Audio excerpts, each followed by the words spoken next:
Hey everyone, welcome back. If you're trying to decide between Tailscale and WireGuard for your VPN setup in 2026, you're in the right place.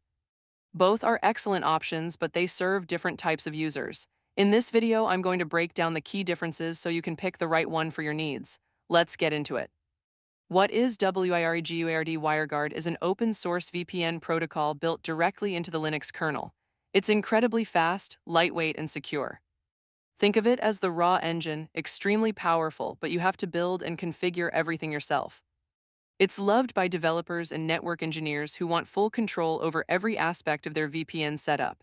What is Tailscale? Tailscale, on the other hand, is built on top of WireGuard. It takes that same powerful protocol and wraps it in a user-friendly layer that handles all the complicated stuff for you automatically. Things like key management, device authentication, NAT traversal, and network configuration are all done behind the scenes.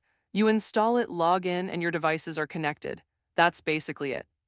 Ease of use. This is where the biggest difference lies. WireGuard requires manual configuration. You're generating keys, editing config files, setting up routing rules, and managing everything yourself. It's not beginner-friendly at all. Tailscale, on the other hand, takes about 5 minutes to set up even if you have zero networking experience. For most people, Tailscale wins this category completely. Performance. Since Tailscale runs on WireGuard under the hood, the raw performance is very similar. Both are extremely fast compared to older VPN protocols. However, Tailscale does add a small overhead because of its coordination layer and relay servers, called DERP servers, which kick in when direct connections aren't possible. In most real-world scenarios, though, the speed difference is barely noticeable. Privacy and control. Here's where WireGuard has a clear edge. With WireGuard, you control everything: your own server, your own keys, your own data. Nothing goes through a third party. Tailscale's coordination layer does pass through their servers, which means you're trusting Tailscale as a company with some of your network metadata. If privacy and full self-hosting are your top priorities, WireGuard is the better choice. PRICING. WireGuard is completely free and open source with no limits. Tailscale has a free tier that covers up to 3 users and 100 devices, which is plenty for personal use. Beyond that, Tailscale moves into paid plans for teams and businesses.